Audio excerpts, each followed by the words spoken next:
മൂന്നാം മോദി സർക്കാർ ആദ്യ ബജറ്റ് അവതരിപ്പിക്കുമ്പോൾ കേരളം മുൻപില്ലാത്ത വിധം പ്രതീക്ഷിക്കുകയാണ്. രാജ്യത്ത് ശക്തമായ പ്രതിപക്ഷവും കേരളത്തിൽ നിന്ന് തെരഞ്ഞെടുക്കപ്പെട്ട ഒരു കേന്ദ്രമന്ത്രി അടക്കം 2 കേന്ദ്രമന്ത്രിമാരുള്ളതിനാൽ ബജറ്റിൽ പ്രതീക്ഷയ്ക്ക് വകയുണ്ട്. അതിനാൽ 24,000 കോടി രൂപയുടെ പാക്കേജ് സംസ്ഥാന സർക്കാർ ചോദിച്ചിരിക്കുകയാണ്. വെറുതെയല്ല. കടമെടുപ്പ് പരിധി കേന്ദ്രം വെട്ടിക്കുറച്ചതിന്റെ ഫലമായി ഉണ്ടായ നഷ്ടം നികത്താനാണ് സംസ്ഥാനം പാക്കേജ് ആവശ്യപ്പെട്ടത്. കഴിഞ്ഞ 10 വർഷമായി എല്ലാ ബജറ്റിലും പ്രതീക്ഷയോടെ കാത്തിരുന്ന എയിംസ് ഇത്തവണയെങ്കിലും കിട്ടുമെന്ന പ്രതീക്ഷയിലാണ്. കേന്ദ്ര ഗവൺമെന്റിനെ സംബന്ധിച്ച് എടുക്കാൻ പറ്റാത്തൊരു ബാധ്യതയൊന്നും അല്ലത്. കാരണം എത്ര സ്ഥലത്ത് ഇപ്പോൾ എയിംസ് കൊടുത്തിട്ടുണ്ട്. 10 വർഷമായിട്ട് ഇങ്ങനെ കിടക്കുകയാണല്ലോ ഈ ആവശ്യം.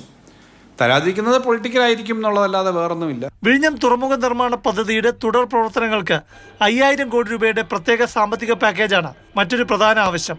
കോഴിക്കോടിനെയും വയനാടിനെയും ബന്ധിപ്പിക്കുന്ന തുരങ്കപാത, റെയിൽവേ 3-ാം പാത, റബ്ബറിന്റെ താങ്ങുവില വർധന, പരമ്പരാഗത മേഖലയുടെ നവീകരണം ഇവയെല്ലാം പ്രധാന ആവശ്യങ്ങളാണ്. ഇവയ്ക്ക് പുറമെ തൊഴിലവസരങ്ങൾ വർദ്ധിപ്പിക്കുന്നതിനാവശ്യമായ സഹായങ്ങളും കേന്ദ്ര ധനമന്ത്രിയെ കണ്ട് സംസ്ഥാന ധനമന്ത്രി ആവശ്യപ്പെട്ടിട്ടുണ്ട്.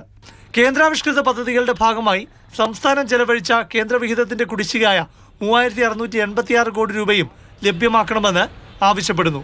ആശ, അംഗൻവാടി ഉൾപ്പെടെ വിവിധ പദ്ധതികൾ ഉൾപ്പെട്ട തൊഴിലാളികളുടെയും പ്രവർത്തകരുടെയും ഓണറേറിയം കാലോചിതമായി പരിഷ്കരിക്കേണ്ടതുണ്ട്. സംസ്ഥാനത്തിന്റെ ഈ ആവശ്യങ്ങളെല്ലാം കേന്ദ്ര ബജറ്റിൽ പരിഗണിക്കുമെന്ന പ്രതീക്ഷയിൽ തന്നെയാണ് കേരളം. മാതൃഭൂമി ന്യൂസ്, തിരുവനന്തപുരം.